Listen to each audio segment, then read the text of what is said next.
thoughtful ideas, suggestions for guests and topics. Great events, programs, and all the countries and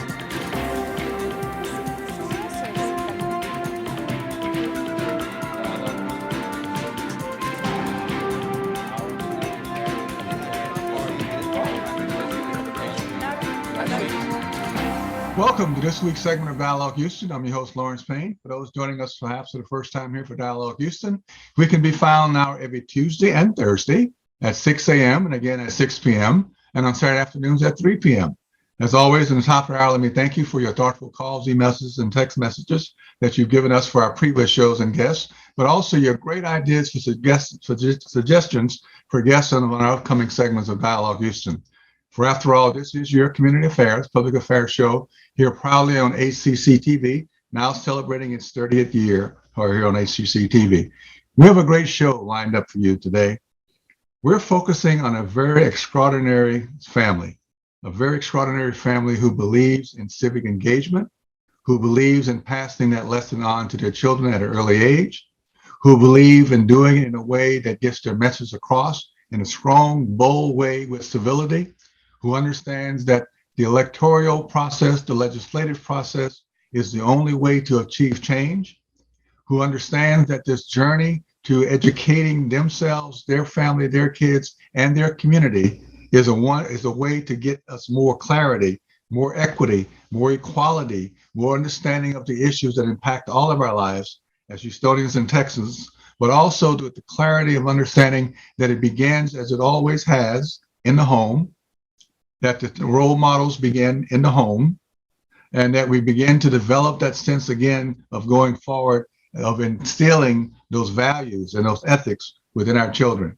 I'm so proud to bring on the wonderful Moreno-Cabrera family. I'm gonna let our guest, Veronica Cabrera, introduce her family, and they're an extraordinary family, as you will find as we go through this discussion. I'm gonna have her also talk about her wonderful organization that she heads, that you need to know more about, that deals with arts. And so I'm just going to stop there, turn it over to you, Veronica, and say welcome to you and your family. Thank you so much, Larry, for that wonderful introduction. Again, yes, I'm Ronnie Cabrera Moreno, and this is my amazing family, and I'll let them introduce themselves. But a little bit about who we are and what we do. We founded an organization called HTX Art, which believes in the access of art to all neighborhoods across Houston. And we did this through a bus that we transformed between all of us. We transformed into a mobile art studio and took it across Houston to every neighborhood, every pocket of Houston, apartment complexes, to bring arts to community in a time where we saw that people were having a hard time emotionally and mentally, and we used art to kind of break down barriers and heal minds, and then have established an art center, which is truly a community art center in the East Tex Jensen neighborhood, where we feel that a lot of the neighborhood has been lacking, funds and resources and a space for creativity. And we believe that through creativity, we can unify the community, give them a voice, and then just start having those ideas and voting and just bringing the people together. So art does bring people together. Art is one of those things that really brings people together. Everybody has a hidden artist within inside of them. Many people don't know it until they start doing the little doodling and realize, oh, I can create something. It's all about that creative spirit of understanding, of imagination and creativity, which we all have in us. And that's why I think art has been such a great way to get people together to express themselves, whether it's anger, fear, frustration, or whatever it is. Let it out, express it to art and get it out there. And Ronnie has done a great job with this organization. It is catching on and growing. It gives people a chance who never thought they would have anything to do with art or artists to get involved. And the great murals that you have painted around the city now are beginning to take hold, and people begin to say, well, who did that and how do we get involved with that? And that's important. Let me stop there on the art stuff because I really want to dive into the larger discussion. So let me go ahead and have you introduce your wonderful family. Hi, I'm Noberto. I'm her husband. And yeah, we work a lot on having our children and people that we're around to try to find identity. And that really does start in the home. And it starts with the neighborhood you live in and being aware and knowing that it kind of is top down. So yeah, so instilling those values early makes a difference. Yes, indeed. Yeah, and I'll introduce my oldest son. I'll let him say something. I'm Noe Moreno. I'm the oldest of the 4 brothers. We've been doing this for a while now, and I'm glad that we were still able to do stuff during COVID. And you got a lot of responsibility as the elder son, brother. It's all on you. Come on now. All right. Well, that's important though. That's important. All right. Who's So next? I'm Amadeo. I'm the second oldest, and right. I do see the way that my parents have been interacting with this community and trying to bring them together and actually allow them to have a voice. So I really am really behind this entire thing that they've been going through, and I'm with them all the way. Wonderful. Hi, I'm Noberto Moreno Jr. I'm the third, and I'm really proud of my parents for everything that they're doing, and I'm really glad to have the opportunity to speak and to represent kids my age and the community that we live in. And last but not least, Hi, I'm Joshua Moreno. I've been through this with the family for how long have we had the bus? How long did we start? Good while. I don't remember. It's kind of hard. I'm not good at time. But we have brought art to communities who are underserved and who don't get good schools. And they might have good schools, but they have to cut funding for certain things. So a lot of schools cut funding for art. So our mission right now is to bring free art to underserved communities like our neighborhood. and in that process, by the way, y'all are all homeschooled, right? Yes. That's correct. Yes. That's another important element of this that I want to get out, because it gives them the ability to have the time with their children to not only do the educational lessons and the academic stuff, but to have the time to do the character education, to do the developmental assets. And I think that's really a plus in this environment. So what you hear as they respond to how they've been involved with artists, change their lives and the community's life, there's also the element that has allowed them to grow in a different way, perhaps, and to think differently about some of this stuff. Not better than, more than, less than traditional schools or anything like that, just differently. And that difference is important, because I think that's what has kind of led to this discussion this afternoon. So, all right, because of environmental equity and because of the stuff that was happening all around you and this wonderful Sunset Advisory Commission, tell us about the Sunset Advisory Commission and then what led you to go testify in Austin to this group of people who probably never thought that they have this young group of kids coming down with education and passion and present such a clarity of why it was important that they got engaged. Who wants to start? I'll start it off. All right. We give a lot of credit to God, because it is kind of divine that there just happened to be a concrete patch plant going up in our neighborhood that was going to contribute to a new playground that was built. It's called the James Driver Park. And they built it specifically for disabled people that are in wheelchairs, and it's like fully inclusive. And the TCEQ approved a permit for a batch plant to be built next to it, and it was going to pollute not just the park, but then so we learned how the process was. Like as my kids and we were like trying to figure out what was going on. Baker Ripley had a big part in transporting us there, so we had a way to get to Austin. But first, we had to do our own understanding and try to see what this organization was and how it issues these permits and how it gives permission to pollute. Yes, industry does need to pollute. Like we, as a unit, we understand that. But what we were trying to figure out, we did see the discrepancies in they get allowed to pollute in neighborhoods like ours, and their permit process is a little stricter, or people don't even try in other communities because the communities are united in having a voice. Right. So then we tried to shine a light on what that process looks like and how we can actually do something about it on a higher level. Right. And so, yeah, so we saw the opportunity. The kids did their own research on what environmental inequality is, or environmental, what was the word that was used? Environmental Injustice. Redlining. Environmental equity. Environmental equity. Oh, no, it was environmental racism. Racism. That's what it was. Call it exactly what it is. Yes, environmental. Right. That's where we ended up is, yeah. And then they each had we built our own, they each had an opportunity to build an argument based on how they felt and their understanding of the world that they live in. So, And because that issue was in the press for a long time in Houston, both in the electronic press and in the newspapers, people began to understand that the pollution, the dust that batch plant creates covers the whole neighborhood. And it causes all kinds of disease, let alone lung issues and breathing issues. So in your research, as you began to put together your testimonials, what were some of the key elements that came out that was so clear, with such clarity, that you had to go do something? You had to go to Austin and testify. What were some of those issues that kind of just jumped out at you?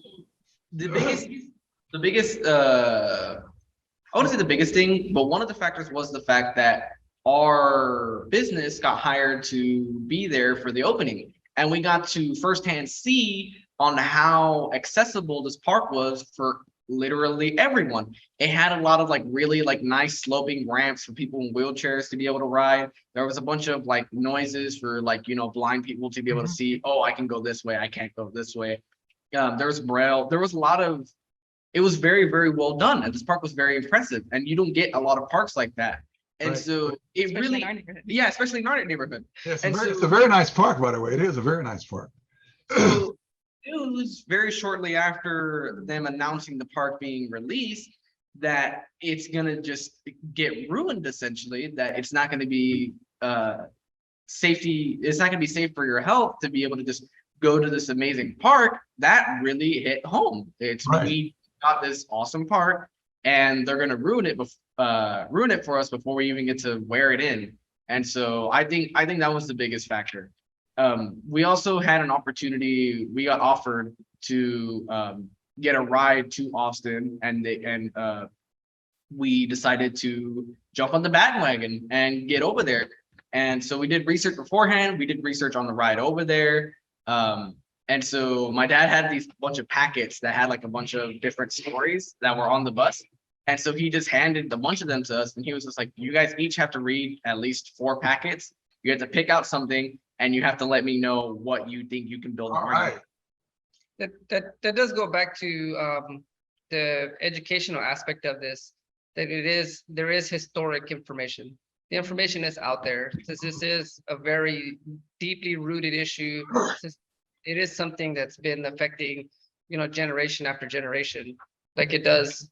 Part of the process for our children that we've taken really big pride in is to make sure that they're multi-generational, that they do see people equally, because Right. a person is a person despite their age, and we all have our own stories to tell and our own experience to tell. And it just so happens that our experiences here in where we live have and I guess the tone that we put on it as a family, like they say rose-colored glasses, like that's the only thing I could compare it to. And I say we don't have rose-colored glasses. We don't wear them. We try to keep our eyes as wide as possible and see so that the children can build their own perspective and understand that what we're doing is going to affect them. And Right. what they do today is going to affect the next generation. And it's a really big wheel that turns, so it takes a long time for that wheel to do its thing. So, but that is yeah, in building these arguments and doing the research, they did each get to choose their own stories that they wanted to look into. And it didn't become just about concrete batch plants. It did become about global warming or Right. I don't know, they're not using global warming anymore. What's the word? Climate science. Climate Climate science. science. Climate science. That's a new word. Just Right. put it. In the So midst of all that. Jenna wanted to say something. Yeah, I based my argument off of the fact that those who were appointed to the TCEQ. to TCEQ had repeatedly stated that they did not believe in climate science Ah, or believe in any of the greater effects that the concrete batch plants and other plants similar to it would cause. And when I was researching this, I found that incredibly disturbing. The fact that those who are supposed to be that we're entrusting with our environment and our life expectancy is in their hands. The fact that they do not believe in the sciences that determine our lives was very concerning and something that I wanted to speak up about.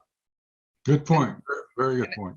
And it was an elected official, you know, and that's what we highlighted, that this person was voted into office. All right, right. My favorite line that Junior had in his speech was, it's a shame that the elected officials that are appointed for my health choose economic growth over the health of me and my community. I think that was my favorite line that he had in his Yeah, speech. very good. So go ahead. So when we were there and we were getting our speeches ready and we were thinking about how everything worked and looking through it, and it surprised me how much we didn't have, because the time that TCEQ gets reevaluated, or what was it called, the Sunset Committee, and how it happens only, how long was it? 12 years? Once every 12 years. Like Right, the fact 12 years to change things in the TCEQ, and that we only had like, how many days was it? We had 2 minutes each. We had 2 minutes each in the span of 12 years to speak up. Like, we did not have any time through that entire 12 years of constantly having batch plants and things and everything, pollutants all around us, and that we couldn't even talk about for more than 2 minutes in 12 years. right. It really like tripped me out as we were going up there. So I was like, these 2 minutes that we get need to count. They need to. Right. And having all of us here increase the amount of time that we had to talk about this, because we all agreed upon a subject, and we tried to make a change. And now we're going to see if we did. So we need to bring more of the community together so that those 2 minutes changes to, like, I don't even know how many days or months that we need to fix this issue. So as long as we come together. Right. The voices need to be heard, and more voices need to be heard, and maximize those 2 minutes time, how many people you can get to come testify. That expands that great. So where does the batch plant thing stand now at the current? Where's the current situation? The way TCEQ does it is they kind of approve your permit before they open it for public review. So they're approved, and the community caught them on some technicalities for some permits that they didn't pull. And like there was something did come up that slowed them down, but they're still in the process of starting and including their batch plant.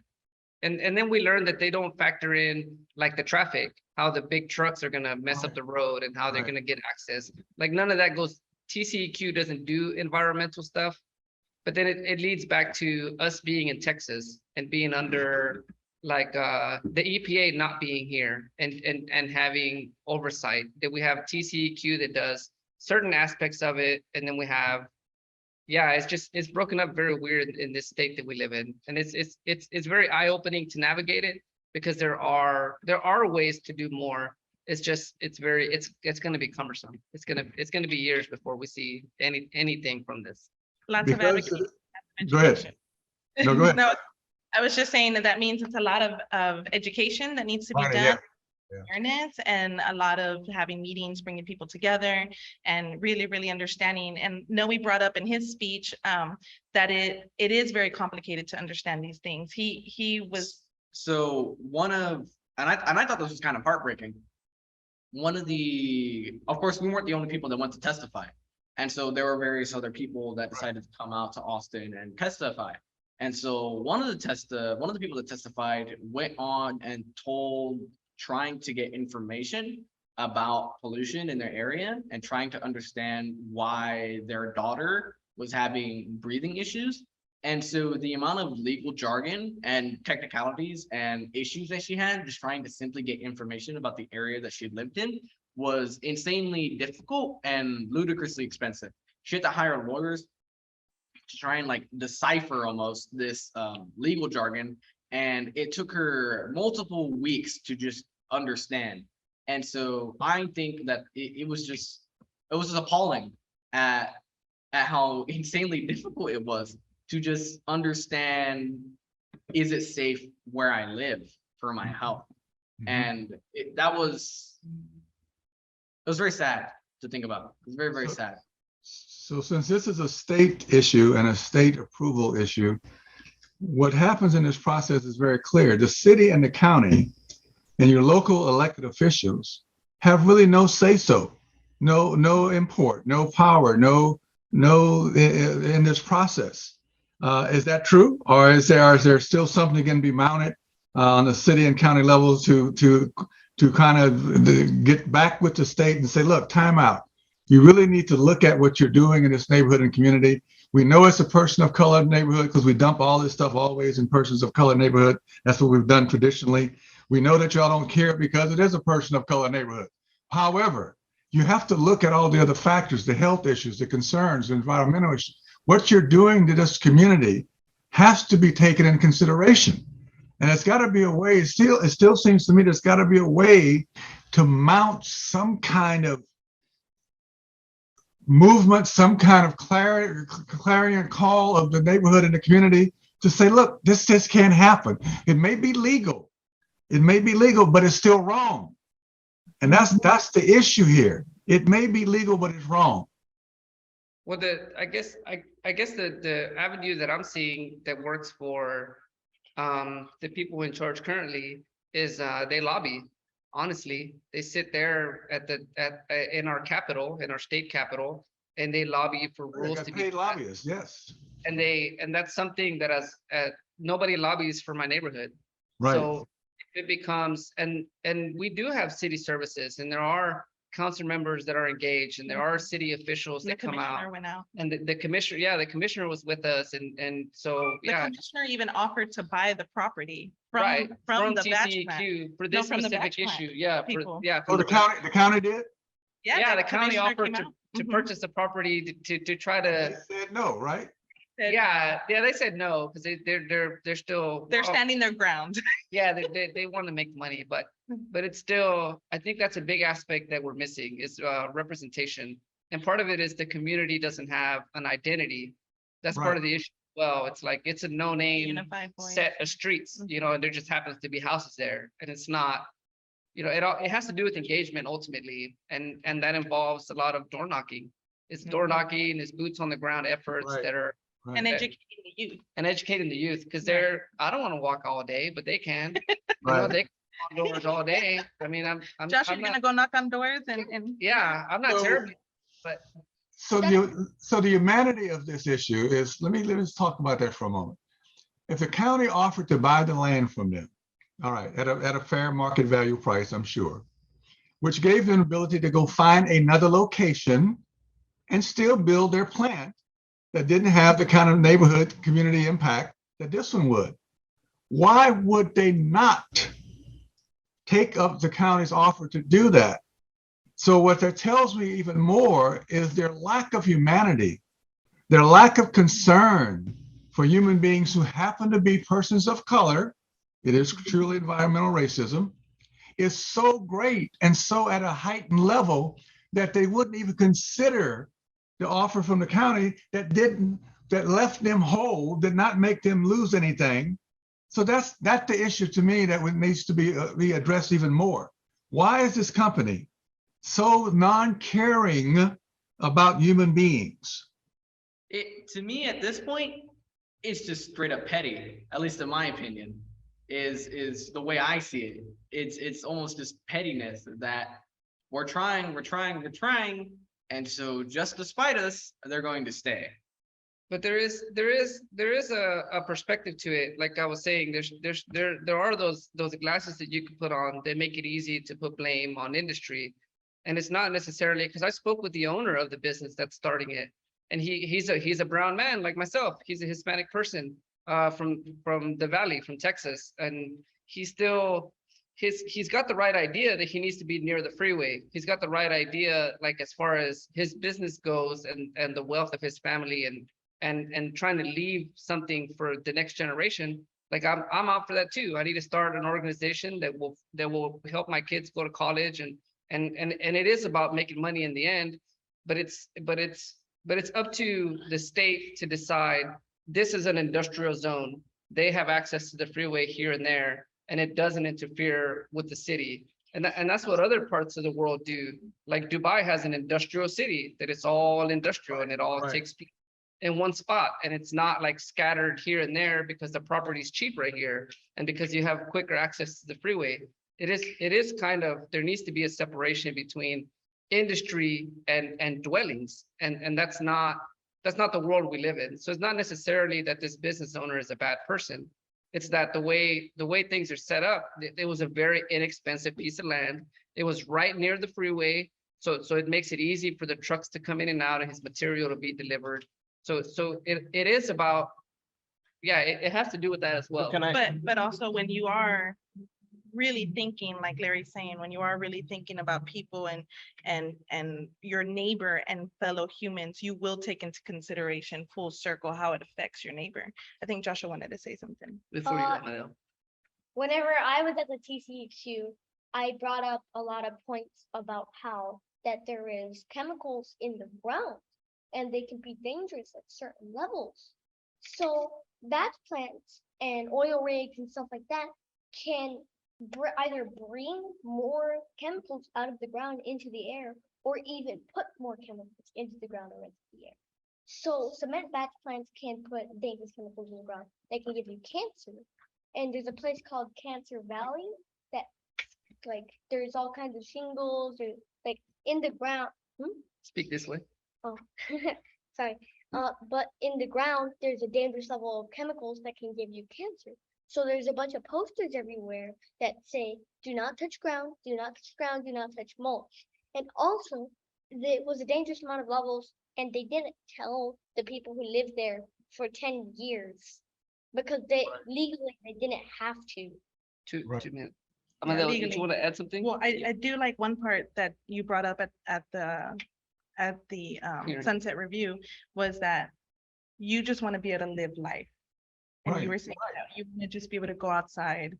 And what was the main thing, like wanting to go play with your dog? The main thing is if children are more susceptible to these diseases because they like to go outside and play because they're kids and they're 10, they're 8, they're 7, they're 6, and they like to go outside. They like to play with dogs. They like to play with animals. They like to go like play in the grass, go play on the dirt, go play playgrounds with mulch and stuff like that. And that puts them at risk of getting cancer in Right. certain Right.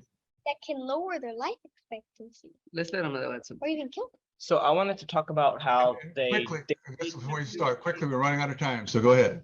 So essentially what happened is that whenever my dad went to talk with them first, he said to them, and this is his line, it was, you tried to set up a batch plant here. It's in the wrong place. And for business owner to business owner, you should take this as a loss and look for somewhere else. Right. Simple as Except that. Simple you as should that. We take a loss. We all take a loss sometimes. Right. When- All right. Ronnie and Roberto, we're about out of time. I'm gonna give you quickly 30 seconds to wrap up, closing comments, closing things. What do you want us to know? We just want, in my opinion, we just want you to know that the information is out there. And if anybody is interested and wants to learn and wants to figure things out, maybe we don't all have the answers right away, but information is out there and people can get together, learn more, advocate. Nobody's alone. We're a huge community where a lot of us are being affected and we can have a voice together and actually impact change. So. And I would just like to say that our specialty, we focus on art, we do, but it's about getting the community in here and hearing what they have to say. That kind of leads to our next move. Mhm. And yeah, and one more thing, I just want to say that this is, we don't really have conversations, we debate as a family. All So I just want right, to make that out there. Everyone's entitled to an opinion, so. that's right. So tell us quickly, how can it reach you? How can it reach you? Oh, so our website is www.htx, like Houston, Texas, htxart.org. And you can email me, Ronnie@htxart.org or Norb@htxart.org. All right. I cannot thank you enough, family, for being on. It is great. It was a wonderful discussion. Thank you Thank all you. for watching the Dialogue Houston. Until we come together with you again, please be safe, be well, and as always, peace, power, and love.